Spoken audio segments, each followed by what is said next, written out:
trip to America years ago. It says, "I'll keep my guns, freedom, and money. You can keep the change."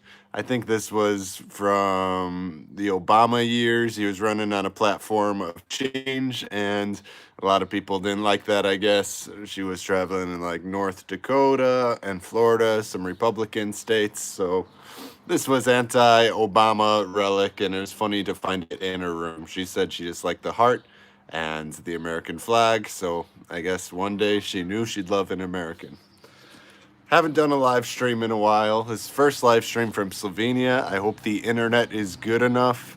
May hear some background noise as I'm outside. You could hear some chickens clucking, maybe the laundry machine running, and occasional drill from Andrea's father. But a lot of stuff going on. Let's talk first about the Olympics, the controversy. Weeks ago, New Zealand proposed, or actually approved, the first transgender athlete to compete in Olympic weightlifting.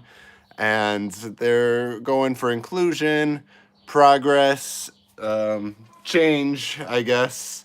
And I think a lot of people think it's unfair. Of course, people are free to state themselves, who they are, who they want to be, but when it comes to competition and how you grew up, you have a different skeletal structure. This is clearly a disadvantage for a lot of people that are competing against this trans woman or what she wants to be called. I'm not sure. Back in 2008, before this all blew up, I wrote a paper, a persuasive essay about a woman's long distance golf competition in which a transgender athlete said, "Hey, I'm going to compete with the women." And I did a persuasive essay in which I said, "No, this is not okay," and my stance hasn't changed 13 years later. Welcome, Yassine. Thanks for the thumbs up. Appreciate it. Welcome, JB. Hello. Thank you guys all for sticking with us. All our videos in Slovenia tend to lose some subscribers, so appreciate you guys sticking with us and being here. This is our job right now as we're trying to prepare to be a family, so that's some of the stress going on in my life, is dropping subscribers, dropping views. Welcome, Nadia. Thanks for the hearts. And that's just adding to the whole situation. JB agrees. He says it's unfair. I think most people are going to agree with that. There's going to be a minority that says that this is okay, and it's the governments that want to seem progressive and inclusive, and that's great. We want to have a society for everyone. Thank you, Lavina. Happy 4th of July, and it is the American Independence Day, 1776, so that is like 246 years or something like that. That's great to hear. We're doing well, Musieks. Feeling better every day here in Slovenia. Thank you, Zara, for the flags from France and Morocco, but don't forget that American flag today. Thank you for the fireworks, JB. That's how we celebrate in America. We got some fireworks from China that we like to blow off and have some barbecue, right? Some hot dogs and hamburgers, be with friends, grill out, maybe throw some bags. It's a good time. In Slovenia today, we're going to have an acro yoga class, so that's going to be good. That's at 2 o'clock here in the small town. We don't know if anyone's going to show up, but it's going to be good. I have a feeling. I haven't met any Americans yet in Slovenia. Someone was born in America, but they're more Slovenian. I met them at an acro yoga jam the other night. And no, not so many Americans around here. I hear there's some internationals, expats in Cerknica, which is the town near us where you saw the Wind Symphony the other night. Maybe we'll meet some of them today. I reached out to an American author. He's famous. He wrote The Art Thief. His name is Noah Charney. He wrote a book, Slovenology. I read it when I got here. I showed it in the baby registry the other day. It's like, why Slovenia is the best country in the world. I reached out to him. I said, hey, if you want to meet up, maybe we could do a video. And he said, yeah, sure, in August. I'm like, August is so far away. I need to reply to him because that's one American that'd be fun to meet here in Slovenia. I think he's kind of in celebrity because he made this book about Slovenia, and the Slovenians really like it. So hopefully I get to meet him and eat some good food. I know he's a big foodie. He likes to travel for food, just like me. And Mohammed asks, are you planning to come into Marrakesh, Morocco? If so, when? We can't plan that far ahead. We're going to have the baby first, make sure everything's healthy, but we're hoping for the winter. Jared's requesting a Slovenian haircut video, and I think it's almost time. I still want to do the reaction video where I shave my head and we see what Andrea says about that. I still think that's going to be entertaining. Musiek says Slovenia is not the best in the world. I think the best in the world is always going to depend on who you are and where you fit in and what you do, what you value. So one guy's trash is another man's treasure, right? This goes for countries as well as literal objects, right? So back to the Olympics, I want to talk about that. Runner, I don't know her name, I'm sorry, but she's a sprinter, 100-meter. Mohammed, interruption, email should be in the about me description for the channel, but she's a 100-meter sprinter and she tested positive for marijuana, so she will be banned from the Olympic Games. Now, this isn't the first time there's been controversy with an American athlete. Michael Phelps was caught with a bong many years ago, and he lost a lot of his sponsorships. So this is nothing new. Biden says rules are rules, and that's true. If you're an Olympic athlete, you have to conduct yourself to a certain standard, of course, but this could be an outdated rule considering she was in a legal state is what I read when she did it. So it's like you're following the rules. Yeah. You're following the rules, and yeah, you know you're going to be on this national stage. You know you're representing the best of the best. Wait a little bit, maybe. You know, if you know the rules, it's clearly probably not a performance enhancer, so hats off to her.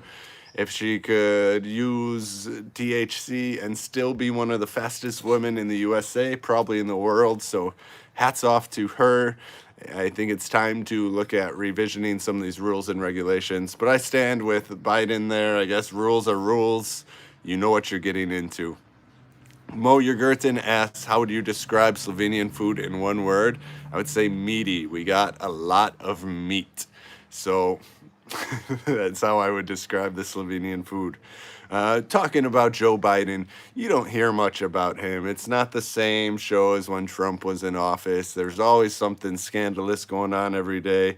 He's making some moves, and Biden, it's quiet. I don't hear much of what he's doing. I read he wants to get the troops out of Afghanistan.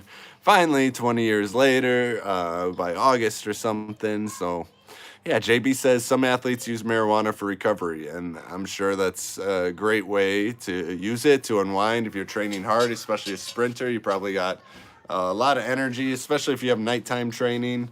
And if you're taking it in a safe way, it probably doesn't affect your performance too much. I'm talking vaporized or edibles or creams. It could help with muscle soreness, especially some of the components, CBD. That's all good. So performance enhancer, possibly in that way. You know, if some people have access to it and other people do not, then it is, I guess, a performance enhancer. You know, not all countries have the access to it. The freedom, you know, the freedom to put what you want in your body, whether it's good for you or bad for you. People shouldn't be able to police your consciousness and how you choose to interact with your consciousness. But that's, of course, religion would say, no, you can't alter these things. But there's also religions that are involved in this, like the Church of Ayahuasca in the USA. I believe there's Ibogaine, an African root organization. So there's different religions. And again, one man's trash is another man's treasure for country, for religion.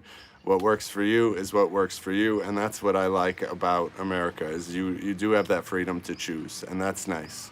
Another thing, talking about freedom to choose and freedom, we had this Rise of the Moors controversy going on. I believe it was on the 3rd, early morning of the 3rd. It's really, really confusing thing to me. When I was in Morocco, one man actually told me about the Moorish American movement, and I did some research into it, and it seemed to be, I don't want to get too into this and misconstrue it, but people that identify as American nationals and saying that Morocco is part of the United States of America. And I would need to talk to someone direct to try and get that understanding. I can't get it from YouTube clips, right? But what happened was this group of men were traveling in Massachusetts, I believe, toward Maine, and they had gas canisters, and they were filling up their cars on the side of the road, which is already suspicious. I've never seen anyone do that unless, you know, you run out of gas and someone comes with a tank, you fill it up, and then you get to the next gas station. But their thinking was they were filling up their cars with their gas tanks because they didn't want to break any laws. That's great. They seemed to be peaceful, but they were well armed and decked out in like army gear. I believe the leader was former Marine Corps, so he was regimented and well organized, well spoken. He was live streaming the event on the Rise of the Moors YouTube channel, which I went to look for last evening and I couldn't find it, which I found funny that either it was banned or I couldn't find the live streams. I could find something, but it didn't seem like what they were talking about. So I don't know what was going on there. Instance of big tech censorship or law enforcement getting in there very quickly, but it happens very quick. I couldn't find the live streams or anything. Of course, there's portals that had put up the live stream again, and people were doing reactions to that. Lana Del Say, Black Americans don't even know where they're from, so they picked Morocco. They have no idea Moroccans are not black. Yeah, I would pick Morocco too. It's a great country to be from. Of course, crazy dark history in America with some black people wouldn't want you to use the word dark to describe a negative aspect as well. So let's say suffering. There was a lot of suffering there. It comes from both sides. You know, there was Africans enslaving Africans and selling them to the U.S. and then the exploitation. I wasn't part of that. Of course, I don't stand for that. I believe that we are equal. It's how we conduct ourselves and treat each other that's important. So back to Rise of the Moors, they had a Moroccan flag they're waving, so that's like 2 red flags if you're waving another country's flag. The police officers might not even recognize the Moroccan flag, to be honest. They just see this red flag with the green star, these guys that are heavily armed. They're saying they're going to train up in Maine on private land. It all sounds a bit suspicious, so normally they would treat that as such. They had a big standoff. They closed the highway both ways, and luckily these guys were good. They were peaceful, you know, they're well armed, which is, I don't know the local laws there, but you could have your guns. I guess you could travel with them, right? Lana Del Slay says it's a cult. Could be. But again, I guess people want to keep their guns. That's another flashpoint here in Europe and around my traveling. I always see people who want to tell Americans that guns are bad. How could you do this? But it's part of the culture. And again, people really treasure that. So it may be your trash, but it's there to stay in America. And it's not the reason for the violence. The reason for the violence is most likely socioeconomic things, gangs, relations, again, how we treat each other, and that has nothing to do with the gun. Unfortunately, that makes things easier, but this is part of society and culture that you cannot change in America. People want to, but there will always be a kickback and a well-armed kickback, so careful what you do with that. Vente para España a comer una buena paella. Yeah, I would love to come to Spain to eat a good paella. There's actually paella in today's video. We went to the Open Kitchen, which is like Slovenian street food fair where different restaurants from around the city have set up, and you could buy little things from each place and eat it outside. It's a great little community gathering. You'll meet Andrea's sister in that video, so that's what's to see in today's vlog. I really am excited for it because there's some good food in there. It's probably one of my favorite experiences in Slovenia so far. As I said, Slovenian food was meaty, and a lot of it is like barbecue or stew. And I still got some meat there, but I got some seafood and different things to try. So yeah, baby's due in August. We got about, oh man, that's not 2 months left. I was going to say 2 months, but it's not. It's like 6 or 7 weeks. D-Day is coming. Yeah, guns don't kill people, bad people do, and this is the truth. You know, guns can be used to protect. Obviously, the police are armed frequently, and there's this power to the people that comes with a well-armed populace. You know, it's hopefully not used for militia or secession or anything like that, but it's to prevent tyranny, from prevent totalitarian governments and things like this. At least in my eyes, this is how I agree with guns, and I think people need to have that because I've always kind of seen that, yeah, government can overstep, and you need some sort of self defense as well. As if it helps you sleep at night, that's great. Just don't use it on, like in Chicago, you see these people, they pull up and they run around and they shoot, and innocent people die. And of course, this is not how it's meant to be used, right? It's just in case, like a fire extinguisher or something like that. What else was on the docket today? We had American Independence Day, we had the Olympics, both transgender and marijuana, and Rise of the Moors. So let's talk about how Rise of the Moors ended. I got distracted. They ran into the woods, which is never a good sign when you're dealing with the police. The cities went into lockdown. Everyone was ordered to stay at home, kind of like coronavirus, to stay safe. And in the end, these 11 individuals were arrested. I don't know the charges, but no shots were fired. I like to hear that, you know, these people are exercising their rights. I don't exactly know their logic or thinking, but I do appreciate they did it peacefully and they tried to do it lawfully to their thoughts of what the law was. And it's going to lead to a conversation, and I'm grateful no one was hurt, and there wasn't any senseless violence or bullets fired. So I really appreciate that from them. As a partner of EU citizen, you can settle in Spain and won't be far from Morocco. That will change your Slovenian weather and food. Could be a good compromise. I lived in Andalusia in Granada for a while and really love that. I have a throat tickle. I really need some water. I finished my coffee this morning. We'll see how long I could hang in there with this throat going on. Bro, back in the days, our grandfathers used to have dagger besides them. Wherever they go, it's like a message to not tread on me or my family. I don't know where you're coming from, Archer. Maybe Morocco. But yeah, that mentality of don't tread on me, people taking care of themselves instead of relying on someone else. But again, not abusing these powers, you know. And watched Superman versus Batman the other night. I'm watching some movies to try and learn Slovenian with the subtitles, and it had to do with that idea of power and knowledge and corruption that power can bring and how we use these things. And it was a deep movie. It wasn't just your average superhero movie, so I really enjoyed that. But yeah, does power corrupt? Superman could do whatever he wants, and people didn't like that. And then in the end, Superman died. I was surprised by that. Spoiler alert. And Archer says now you can't even carry a dagger with you. So yeah, things change, and for the better, for the worse, we will see. I don't know how much dagger violence there was or what the rationale for people banning that, but it's how you use it. You know, it's a tool.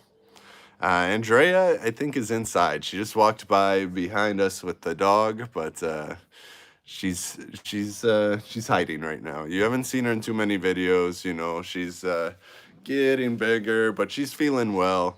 She's a little shy these days. She's in this video today with the street food, so you'll enjoy that. Lana Slay says, surf in Portugal, it's the best. I was teaching yoga in Santa Cruz near Peniche, between Ericeira and Peniche, and yeah, I love the surfing there. It's very beautiful.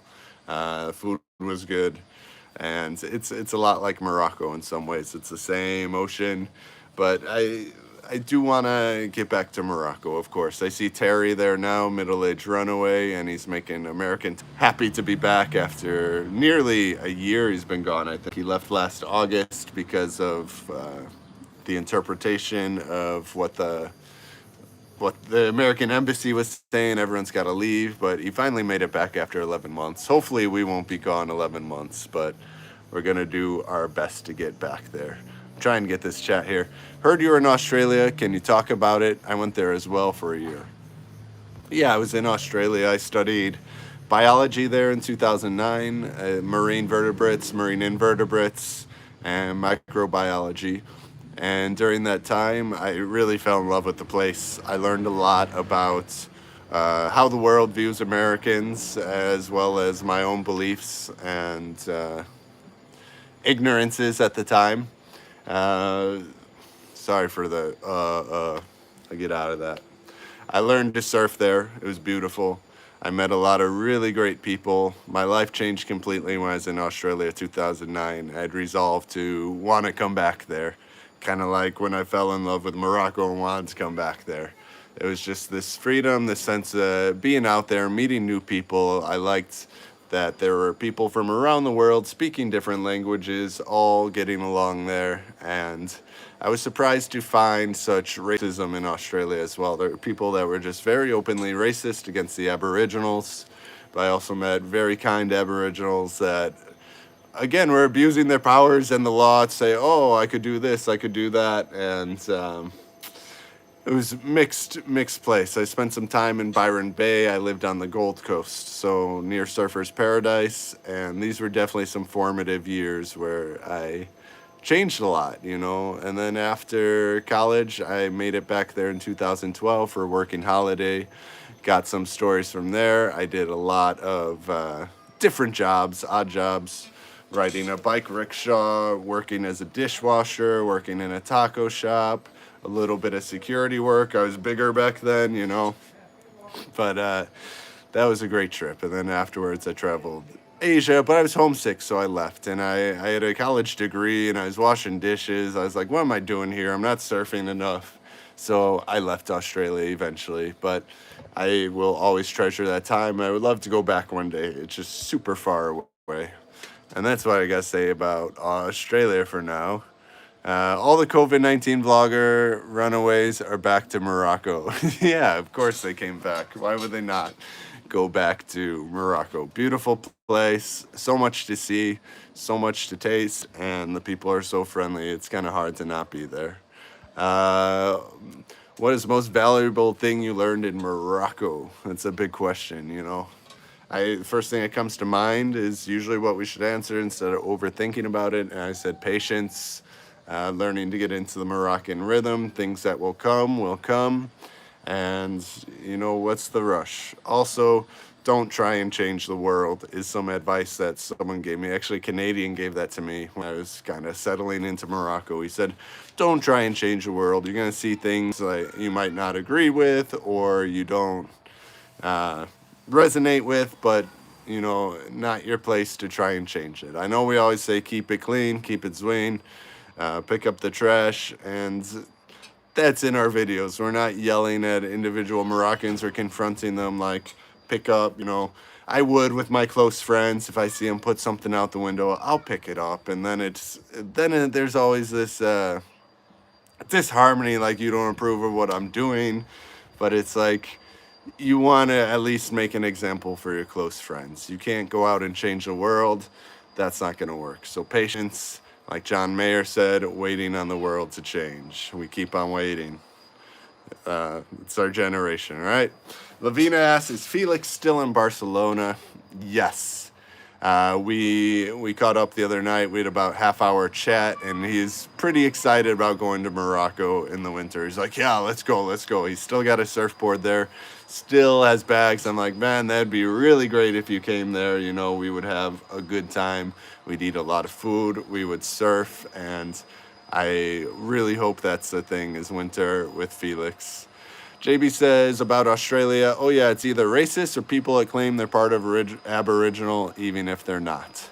Yeah, it's racist everywhere. America, Australia, Spain, Slovenia, Morocco. There's always going to be that small portion, right? Do you think working is better than wasting 10 years of studying? Like you could work 10 years and start your business or something similar?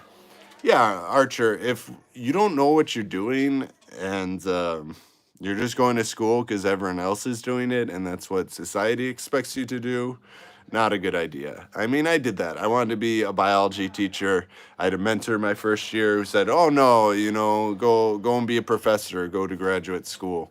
So I changed my major my first year, changed my major my second year. I think added another major my third year. And in the end, I didn't really do anything with my degree. Yeah, I studied biology, so I have that understanding. You learn to work, you learn to use your time, you get skills beyond just what you're studying, right? I learned Spanish. That was my second major, so it was great to learn another culture, learn another language, work both sides of the brain, and have kind of this regimen of discipline for these classes allowed me to study in Spain, which opened up a whole new world. I got that taste of Moroccan flavor from El Andalus, and it was great. But my friend who didn't go to college, he got his associate's degree in 2 years. Shout out to Matt, one of the first fans of this channel. He's in the top 2 there. He was the first one to buy a house. He never went to school. He didn't have student loans. So he's the first friend who bought a house. So working is great. And we learned that in economics in high school. They said, okay, the opportunity cost of going to school, you could work for 4 years and this is the money you would have, versus paying the money, going to school. So there's like, you're paying the money instead of making the money, and then you're already that far behind at the end. But if what you need to do is be a doctor or a lawyer, then yeah, you need to go to school. But really, I wish I did some deep searching before. That's why I think gap years are so popular in Europe and the UK. In America, I'd never heard of a gap year. When I was 18, it was you graduate high school and you go to college, and that's that, for people that were getting good grades. And in classes I was taking already, college classes then, so it was just kind of the expectation, and there was never this chance to be like, oh yeah, I'm going to find myself for a year. It's just like, you take your tests, and yeah, I think I want to be a biology teacher. So that's what you do. You go to college, but I think it's better to take that time to find your own books, find your own research, find what you really want to do, and do that. Did you go to New Zealand? Yeah, I did go to New Zealand for 10 days. JB's got a lot of questions today. He was first in the chat, so thank you for being here since the start. I went to New Zealand. I loved it. We spent 10 days driving around in a van on the South Island, and it was the first time I ever went hitchhiking, and that was a momentous occasion in my life because it was the first time I really put my trust deeply into the universe, into other people, to get me safely to where I needed to go. And that trust will take you far. Be careful who you trust, though, of course. But everyone had said that hitchhiking in New Zealand was safe, that the people were kind, and a lot of people do it. So I went off, the van went on, and I stayed in Christchurch. Was it Christchurch? Queenstown. I stayed in Queenstown, having some fun. And I really like that place. It's beautiful next to the lake, great frisbee golf course by the mountains. One of the most beautiful places I ever went. And as a 19 or 20-year-old, there was a lot of partying. If you go back to the old video, so it was fun. Went on a blindfolded bar crawl and met a lot of cool people. I didn't want to leave, but I had to hitchhike and catch up with the rest of the crew in Christchurch, catch the flight home. And hitchhiking was great. I got picked up by like 3 people. One had headphones on. He was blasting Eminem, driving super fast around these mountain roads. I was not used to mountain roads, being from Illinois. Everything's flat and straight. So it was a little scary, but eventually a tour bus picked me up. He drove Chinese people around. So he's a Chinese tour guide. And he had just dropped them all off at the airport, and he picked me up. I think he just wanted someone to talk to, and he just talked and talked and talked for about 4 or 5 hours. Stopped at some beautiful places. It was good to have a tour guide around there. Told me about his Filipino wife, recommended I get one of those myself, and that's what I remember from that ride. So I love New Zealand. It's a great time. Food's not the best. Neither were the women, but it's New Zealand, all right? It was a good time. Well, lucky you left college before you wasted 10 years there. Yeah, I had 4 years in college. And then at the end, I was like disillusioned and I didn't even walk in the ceremony. So it never really felt like I graduated. It feels like I just stopped going one time, especially since I didn't necessarily use my degree for a job. You know, when I was working at the high school, you needed 60 hours of college credit, and I had well and above that. So it wasn't really a necessary thing, but I did it. I guess it looks good on paper. I got my degrees to keep me warm. Who knows? It might come in handy one day. I guess I used it for my English online teaching job. They want a bachelor's degree too. So, yeah, I did end up using it 7 years after to get a job teaching online. And that opened up a lot of doors to travel and teach and still make money. Yeah, Aussies and Kiwis know to party. That's true. Moors are Berbers and not blacks from Texas, says another one. Yeah, there's not many black people in Morocco. I think that's a common misconception that, Americans may have that where like they picture Africa and they picture black people. But if you go to Morocco, there's not so many. There are, a lot of them are immigrants, but the majority are not as black as African American. So I think there's some confusion there. I don't know. Maybe I'm confused. We'll see. Good morning, Kevin. How are you and Andrea from Agadir? Sufian, we're doing well today. It is a Sunday morning still, which is nice. I'm going to teach an acro yoga class in a couple hours here. Had my coffee, had a donut, and Andrea as well. She had a little bit of insomnia last night. I think that's common with pregnancy, but we're doing well. I'm adjusting to Slovenian life. I think I'm doing much better than I was a week or 2 weeks ago. So making the most of our time here. And we have like 7 weeks left. So less than 50 days till the baby comes. I opened the diaper packages yesterday and I'm like, oh, we got a lot of diapers. We have like almost 200 diapers from my aunt. And I'm like, oh, that should last like, the whole 2 to 5 kilo range. But apparently babies go through like 10 diapers a day. I had no idea, but I guess that makes sense. I mean, I might go to the bathroom, probably slightly less than that, but they're a lot smaller than me. They weighed the baby at the doctor the other day. It was 2.3 kilos. So on the growth chart, that's like 35 weeks, even though she was 32 weeks. So I think it's the American diet, possibly the Moroccan food as well. So eating well, doing good, baby's growing. I'm happy to hear that. About the world, Kevin, you can't fix it. The world is just like that. You can't have 100% good in the world, otherwise there'll be no wisdom behind it. Yeah, everything good, everything bad. It's the yin and the yang. There's a lot of wisdom in that symbol. When you have all that white, there's a little bit of black, and when you have all that black, there's a little bit of white, and they constantly circle and circle, and that is life, is birth, death, the whole cycle. It just keeps on spinning, just as long as we're alive. So you gotta keep it easy, keep it chill. I did great yoga practice yesterday. That really helped. It was like hour and a half of like breathing, focusing, going back to my old practice, old postures. I'm stiff. I got a bigger belly now, but it feels good to move again and to breathe. Aha, there's Andrea. Everyone is asking where Andrea is.